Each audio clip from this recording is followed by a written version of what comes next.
भगवान का दर्जा दिया या उनके भगवान हैं या उनके भगवान रहे, हमें इसमें कोई आपत्ति नहीं, हमें कोई दिक्कत नहीं, हम उनके भगवान पे कोई प्रश्न चिन्ह नहीं लगाते।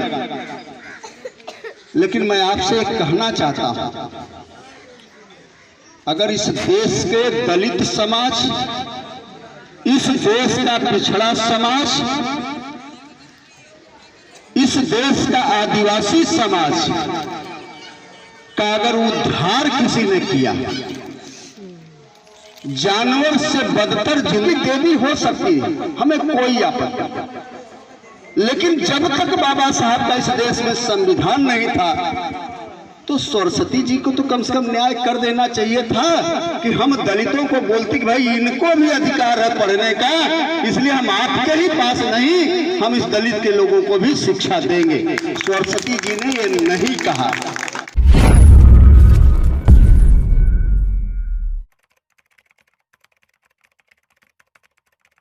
बहुत कुछ नहीं कहेंगे, अपील ही करेंगे। इसलिए मैं अपने साथियों का, जो हमारे सारे लीडर हैं यहाँ मंच पे उपस्थित हैं, मैं आप सभी लोगों का आज केवल धन्यवाद करूंगा, नाम नहीं ले रहा हूं समय बचाने के चक्कर में। इसके साथ साथ ये चूना भट्टी क्षेत्र में हमने मान्यवर कांसी राम साहब को लेके मोतीराम सैन जी उस समय साथ होते थे, उधर डॉक्टर नवीन हैं, हमने 11 घरों पे झंडे फहरवाए थे। मैं बार बार आप लोगों से कहता हूं कि कम से कम मुझे उस घर में ले चलो या उस घर में एक बार बैठा दो जो घर कम से कम आज भी मान्यवर कांसी राम साहब का वो चिन्ह बहुजन समाज पार्टी के झंडे को संभाल के रखा है, तो एक बार उनके हाथ 2 मिनट ले चलिए। और मैं आज भी कहूंगा कि अगर ऐसा कोई है साथी तो आगे कोशिश करिएगा, क्योंकि मान्यवर कांसी राम साहब आज वो शख्स हैं, वो मसीहा हैं। जब हम लोग कभी जाते हैं कहीं तो हमें कोई बुजुर्ग मिल जाता है, जब वो कहता है कि हम बाबा साहब के साथ काम किए, या ये कहता है कि हमने बाबा साहब को देखा था, तो हम उसमें कहीं न कहीं बाबा साहब का प्रतिबिंब देखने लगते हैं। बड़ा सम्मान आ जाता है, बल्कि अगर बुजुर्ग है तो 2 बार पैर भी छू लेते हैं कि बाबा साहब का पैर छूने का मौका तो नहीं मिला, ये बाबा साहब के साथ चलने वाले लोग हैं, हम इन्हीं का पैर छू के अपने को धन्य मान लेंगे, यही कर। और मैं आज भी कहते जा रहा हूं कि जिस घरों में मान्यवर कांसी राम साहब चले गए, अगर टूटा फूटा भी झंडा होगा, अगर वो बना भी होगा, तो आप लोग उस झंडे को लगा लेना, क्योंकि जब आने वाले समय में आप कहेंगे कि हमारे घर यही मान्यवर कांसी राम साहब आए थे, तो आने वाली पीढ़ी भी बड़े अदब और सम्मान के साथ आपको सम्मान देगी, पैर छुएगी कि मान्यवर कांसी राम साहब के चरण यहाँ पड़े थे। इसलिए मैंने कहा यह मौका अब मिलना नहीं असंभव हो गया, क्योंकि मान्यवर कांसी राम साहब हमारे बीच से चले गए। इसलिए मैं बार बार कहता हूं कि अगर झंडे आज भी हैं तो उसकी इज्जत, उसका सम्मान और वह प्रतीक बचा के रखिएगा। ये तमाम लोग जो इधर हमारी बहनें आई हैं, हमारे साथी आए हैं, मुझे पता है कि आप लोग ज्यादातर हमारे ही क्षेत्र से, आजमगढ़, गाजीपुर, बनारस, जौनपुर और उससे सटे हुए बिहार से ही, और हम भी वहीं का। इसलिए मैं आप लोगों से केवल इतना अपील करूं, आज सुबह ही मुझे एक साथी मिल गया, मीडिया से जुड़ा हुआ साथी, क्योंकि बहुत सी चीजें, बहुत सी बातें आप लोगों ने, साथियों ने कहा, मैं उससे हट के कुछ बातें रखूं। मीडिया का साथी आ गया फोन पे, उसने मुझसे एक सवाल कर दिया कि बाबा साहब को आप लोग भगवान का दर्जा देते हैं, लेकिन आज की व्यवस्था में आदर्श तो आपके बगल में अयोध्या है, वहां रामचंद्र जी को दिया जाता है। आप बनारस में पढ़े, बाबा विश्वनाथ को भगवान का दर्जा। हमने उसको कहा कि स्वाभाविक है, इस देश के जिनके हाथों में व्यवस्थाएं रही हैं, उन लोगों ने इनको भगवान का दर्जा दिया। यह उनके भगवान हैं या उनके भगवान रहे, हमें इसमें कोई आपत्ति नहीं, हमें कोई दिक्कत नहीं, हम उनके भगवान पे कोई प्रश्न चिन्ह नहीं लगाते। लेकिन मैं आपसे एक कहना चाहता हूं, अगर इस देश के दलित समाज, इस देश का पिछड़ा समाज, इस देश का आदिवासी समाज का अगर उद्धार किसी ने किया, जानवर से बदतर जिंदगी से इंसान बनाने का काम किसी ने किया, वह काम आपके भगवान ने नहीं किया। वो किसने किया? बाबा साहब डॉक्टर भीमराव अंबेडकर जी ने। और जब बाबा साहब ने किया तो इसलिए हम लोग बाबा साहब को भगवान का दर्जा देते हैं।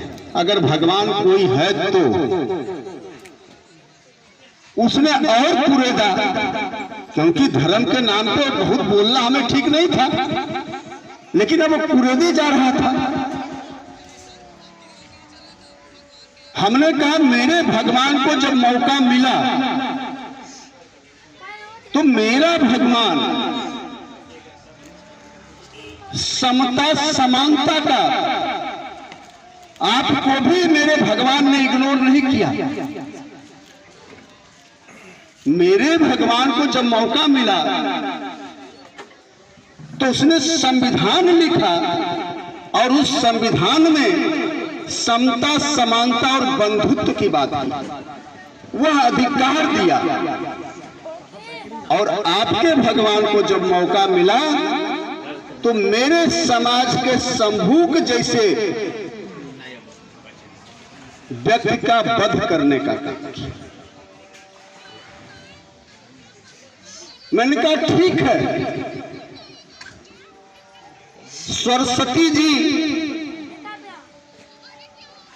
शिक्षा के लिए सरस्वती जी देवी मानी जाती है। सरस्वती की पूजा हमें शुरू में भी कराया जाता था। सरस्वती जी आपकी देवी हो सकती है, हमें कोई आपत्ति नहीं, लेकिन जब तक बाबा साहब का इस देश में संविधान नहीं था तो सरस्वती जी को तो कम से कम न्याय कर देना चाहिए था कि हम दलितों को बोलते कि भाई इनको भी अधिकार है पढ़ने का, इसलिए हम आपके ही पास नहीं, हम इस दलित के लोगों को भी शिक्षा देंगे। सरस्वती जी ने ये नहीं कहा। हमें जब धन का अधिकार नहीं था तो यह काम लक्ष्मी जी ने भी नहीं किया। जब लक्ष्मी जी ने भी न्याय नहीं किया, सरस्वती जी भी न्याय नहीं हमारे प्रति किया।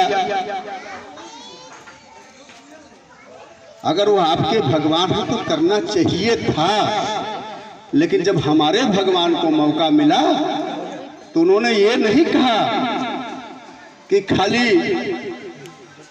दलित पिछड़े समाज की नारियों को ही शिक्षा का अधिकार, उन्होंने कहा सर्व समाज के नारियों को शिक्षा का अधिकार या जिंदगी के हर पहलू में आगे बढ़ने का अधिकार किसने दिया? बाबा साहब ने दिया। और जब बाबा साहब ने सारे अधिकार दिए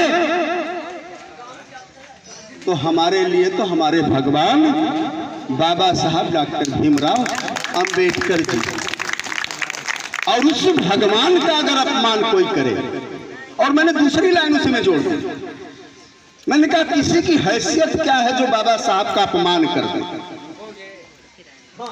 बाबा साहब के पैर के जूती के बराबर भी नहीं कोई है। अगर इंडिया ही की बात कर लें ये तो विश्व भी मानता है। हमने कहा भारत में कोई उनके पैर की अगर धूल के बराबर भी कोई नहीं है, तो अब बाबा साहब का अपमान तो करना छोड़ दे। अगर उन्होंने बाबा साहब के लिए बोला तो बाबा साहब सूरज के सामने दिया दिखाने का मामला है, लेकिन अपमान अगर उन्होंने किसी का किया तो बाबा साहब के अनुयायियों का किया, हम लोगों का किया है, तो अपमान हम लोगों का हुआ है। इसलिए उसका बदला हम लोग विधानसभा के चुनाव में।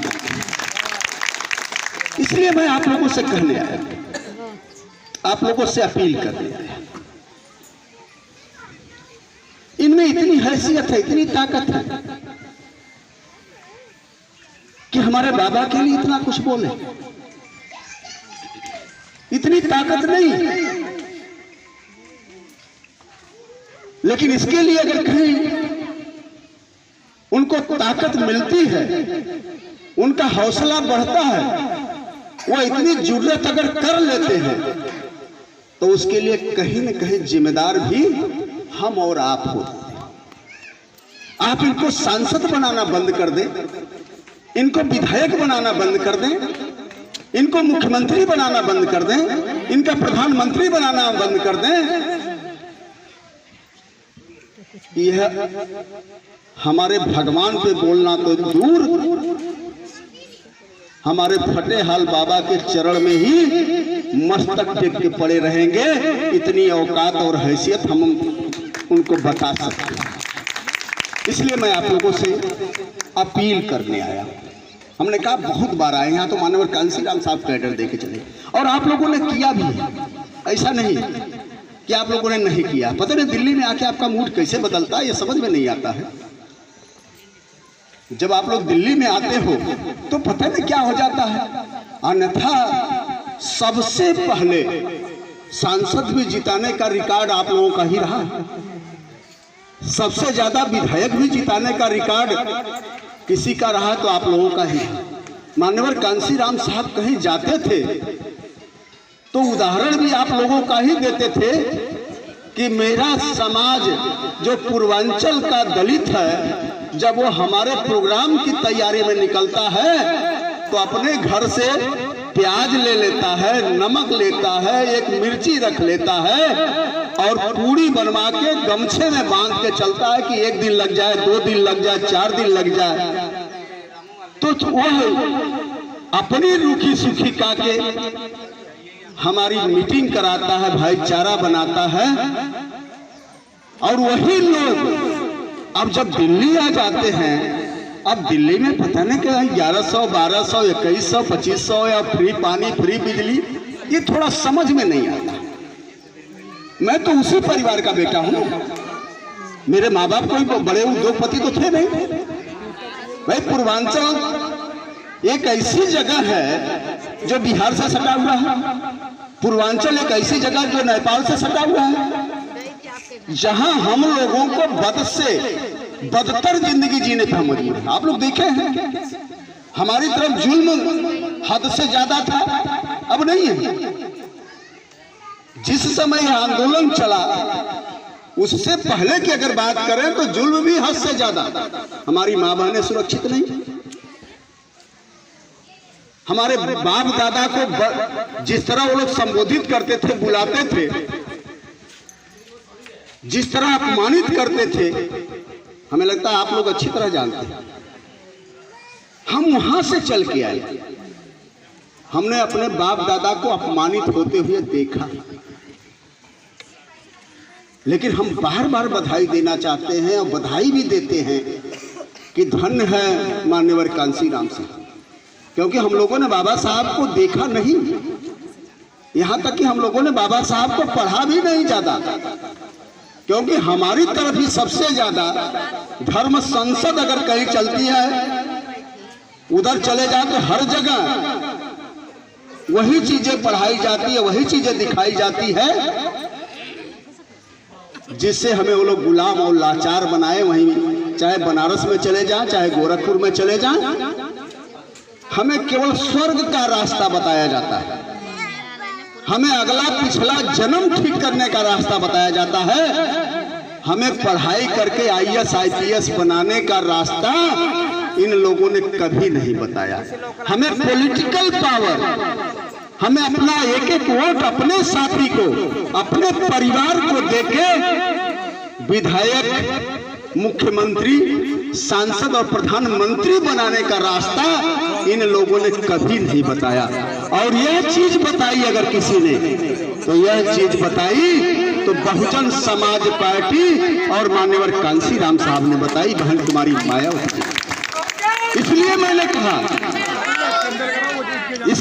कहा कि वहीं से आप लोग आए। 67 विधायक जब पहली बार आप लोगों ने जिताया था, 67 विधायक जब पहली बार आपने जिताया था, बहन जी जब CM बनी थी तो जितना पूर्वांचल की सीटें थी, आजमगढ़ की 10 की 10 जीती हुई थी, गाजीपुर जीता, जौनपुर जीता, बनारस जीता, अंबेडकर नगर जीता, एक तरफा जीत आप लोगों ने हासिल किया। और आज भी अगर हम उधर चुनाव नहीं जीते हैं तो हम उस पर काम कर रहे हैं, हमारी नेता उस पर वर्क कर रही है, हम उस पर चिंतन कर रहे हैं, हम उस तरह का कैडर का प्रबंध कर रहे हैं। और हम नहीं जीते हैं उसका भी एक लाइन में, क्योंकि हमें इन लोगों ने टारगेट किया इस बार। हम अपनी लड़ाई त्रिकोणी मुकाबले में, चरकोड़ी मुकाबले के लिए हम अपना संगठन बना लिए। आज भी अगर हम सांसद नहीं जीते, अगर वोट उठाएं तो 65,000 70,000 हम हर सीट पे ले गए। विधानसभा की, विधानसभा को अगर देखें तो 65,000 70,000 हमें वोट मिला। लेकिन दिक्कत कहां से हुई है? जब हमारी फाइट अगर बीजेपी से हुई है तो कांग्रेस वहां एकदम डाउन आ गई। हमारी फाइट अगर सपा से और बीएसपी की हुई है तो बीजेपी का ग्राफ एकदम नीचे गया। कहने का तात्पर्य कि अगर हम त्रिकोणी मुकाबले में सोच रहे थे कि 2 लाख पाके 2.5 लाख पाके हम जीत जाएंगे, तो हम 2-2 लाख पाके 2.5 लाख पाके हम चुनाव इसलिए नहीं जीत पाए कि अंदर अंदर इन लोगों ने एक पॉलिसी तैयार की कि हमें बीएसपी को रोकना है, उसके लिए भले समाजवादी जीत जाए। वो क्यों कहते हैं कि समाजवादी जीत जाए? वो क्यों कहते हैं कांग्रेस जीत जाए? वो क्यों कहते हैं कि बीजेपी जीत जाए? क्योंकि वो लोग 5 साल की कुर्सी के लिए लड़ाई लड़ते हैं, उनको 5 साल की सत्ता चाहिए। और बहुजन समाज पार्टी कहती है कि हम लड़ाई इसलिए लड़ते हैं, हमें सत्ता इसलिए चाहिए कि हमें इस देश की व्यवस्था में परिवर्तन करना है। व्यवस्था में परिवर्तन समाजवादी नहीं चाहती, व्यवस्था में परिवर्तन कांग्रेस नहीं चाहती, व्यवस्था में परिवर्तन बीजेपी नहीं चाहती। व्यवस्था में परिवर्तन क्या है? माननीय कांशीराम साहब ने बार बार समझाया, हम किसी का हक नहीं खाना चाहते। हम तो कहते हैं कि इस देश में जिसकी जितनी संख्या है उसके हिसाब से सब चीजें बांट दो, चाहे नौकरी हो, चाहे रोजगार हो, चाहे जमीन हो, हर चीज बांट दो। अगर इस देश में 3% है उसको 3 दे दो, 5.5% है 5.5 दे दो, 6.5 दे दो। तो कहने का तात्पर्य बहुजन समाज पार्टी कहती है कि अगर इस देश में इंसान है तो इंसान को इंसान का दर्जा दे दिया जाना चाहिए। जाति धर्म मजहब के आधार पे इंसान के साथ जानवर जैसा सलूक नहीं होना चाहिए। अब इससे उनको एतराज है, इसी बात से एतराज है। वो चाहते कि 5 साल आप सरकार चलाओ, उनको कोई आपत्ति नहीं हो तो हमें भी सपोर्ट कर देंगे। लेकिन जब हम कहते हैं कि भैया जमीन हम गरीबों के पास है ही नहीं, इस देश की करीब 90% जमीन उन लोगों के पास है जो 2 से 3% जिनकी संख्या है, तो जमीन बट जानी चाहिए। तब उनके पेट में दर्द हो जाता है कि तो हमारी जमीन लेने की बात करते हैं। हम कहते हैं भाई हमारी आबादी इस देश में 85% है, तो 100 में से 85 नौकरी हमें मिल जानी चाहिए, 15 आपको मिल जानी चाहिए। तब उनको दर्द शुरू हो जाता है।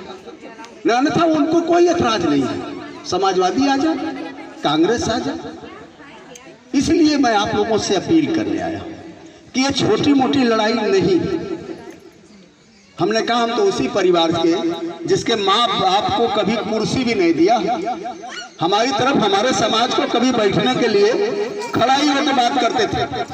हमारे बाप दादा भी चौकट के बाहर जाके खड़ा होकर ही अपर कास्ट की बात करते थे, उनके दरवाजे बैठने को नहीं मिलता था। लेकिन जब मान्यवर कांसी राम साहब और माननीय बहन जी का बात को मान के हम लोगों ने नीला झंडा पकड़ लिया, मैं उसी परिवार का बेटा बोल रहा हूं जिसके परिवार के माँ बाप को कुर्सी नहीं मिली, लेकिन नीला झंडा पकड़ के साहब और बहन जी की जब बात को मान लिया, तो वही मजदूर के बेटे को अगर सबसे बड़ा नेता हो, सबसे धनवान व्यक्ति हो या सबसे बड़ा अधिकारी भी हो, तो बड़े अदब के साथ कहता है कि राजा राम जी अगर इधर से ही जा रहे हैं तो मेरी एक चाय पी लेना, मेरा भी घर धन्य हो जाएगा। मैं ये कहना चाहता, ये हमारे में लायकी नहीं, हम इतने लायक नहीं कि कलेक्टर भी हमें सैल्यूट मारता है, पुलिस का सबसे बड़ा अफसर भी बड़े अदब के साथ कहता है कि राजा राम जी हमारे लिए कोई आदेश।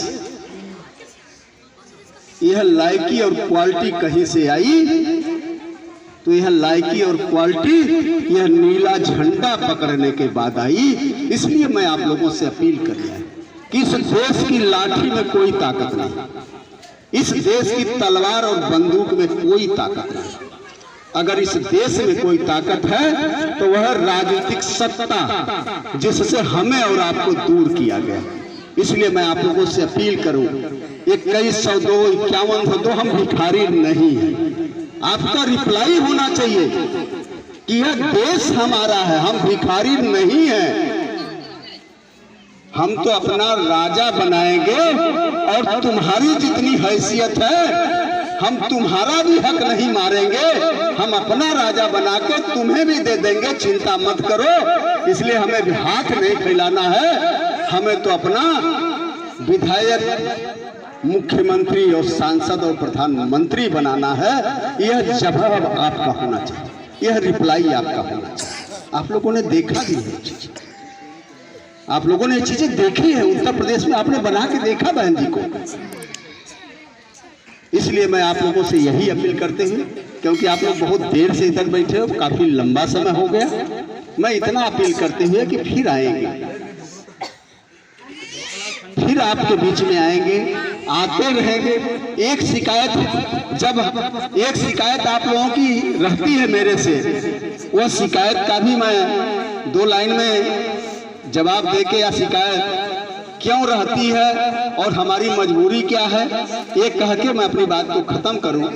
हमारे तमाम साथी जो इस उत्तर प्रदेश के लोग हैं, सभी लोग चाहते हैं, हम भी जानते हैं कि आप लोग भी चाहते हो कि भाई जब आप सांसद बनाते हो, मंत्री बनाते हो, विधायक बनाते हो, तो अगर आप चाहते हो कि मेरे दरवाजे आए, और दरवाजे जाने के बाद सम्मान बढ़ता है, इसमें कहीं दो राय नहीं।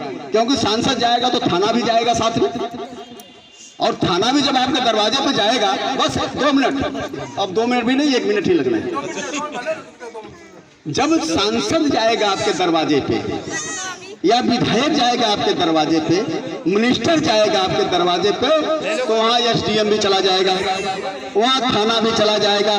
तो एक पहचान बन जाती है, यार इन पे उंगली मत उठाना, इन पे हाथ मत डालना, क्योंकि इनकी पकड़ तो बहुत बड़ी बड़ी है, तो कल लेने के देने पड़ जाएंगे, होता है।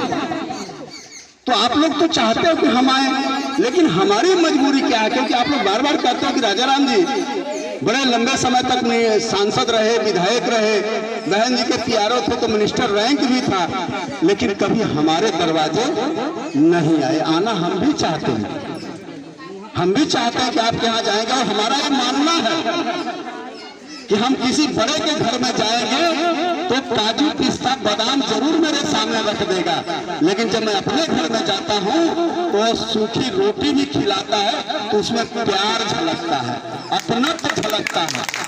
और प्यार अपनत्व की लड़ाई हम लोग लड़ते हैं, हम प्यार और सम्मान की लड़ाई लड़ रहे हैं। लेकिन हमारी मजबूरी क्या है? हमारी मजबूरी है कि हम पार्टी के एक जिम्मेदार साथी हैं, हम पार्टी का एक वफादार साथी हैं, और पार्टी बहन जी का एक मजबूत सिपाही है। इसलिए जहां आदेश मुझे हो जाता होता है, जिस प्रदेश में आदेश हो जाता है। मेरे साथी ने कहा 21 स्टेट में हमारा संगठन है और करीब 17 से 18 स्टेट राज्य का इंचार्ज मैं रह चुका और आज भी 2-4 स्टेट का हूं। तो जब बहन जी का आदेश होता है कि आप आजमगढ़ मत जाओ, गाजीपुर मत जाओ, लखनऊ मत जाओ, आप कहां जाओ, आप बंगाल जाओ, आप उड़ीसा जाओ, यहाँ तक कि आंध्रा नहीं छूटा। इस स्टेटों में जब उनका आदेश होता है तो उसमें मुझे जाके ये भाईचारा बनाना, पार्टी की बात करने का काम मैं करता हूँ। क्योंकि नेता को हम अपने को जब कैडर करते हैं, वफादार बताते हैं, तो कैडर का तात्पर्य यही होता है कि नेता ने अगर आदेश कर दिया, कैडर आप लोगों ने देखा होगा आर्मी में होता है। अगर आर्मी का कमांडर अपने सैनिक को आदेश कर देता है कि यही दुश्मन है, इसलिए गोली चला दो, वो देख रहा है कि ये आदमी नहीं है, यह तेरे ऊपर सवाल नहीं करता, वो कहता है कि मेरे कमांडर का आदेश है, कि वो ताबड़तोड़ गोली चलाता है और उस पेट को धराशायी कर देता है। वही कैडर हमारे बीएसपी का। अगर मेरी नेता ने कह दिया कि तुम्हें केरला जाना है, कर्नाटका जाना, आंध्रा जाना है, तो हम कभी ये सवाल नहीं करते कि बहन केरला कर्नाटका वाले तो मेरी भाषा भी नहीं समझते। हम तो कहते बहन जी आपका आदेश हो गया तो केरला में, कर्नाटका में भी जाके बहुजन समाज पार्टी के आंदोलन को आगे बढ़ाने का काम करेंगे। वो कैडर वो सिपाही होने के नाते हम आपके बीच में नहीं आ पाते, आपके घर पे नहीं आ पाते। अगर इसके लिए आपके मन में अगर कोई मलाल है, कष्ट है, तो उसके लिए मैं क्षमा चाहूंगा कि मेरा भी एक दायरा है, मेरी भी एक मजबूरी है। उस दायरे और मजबूरी से न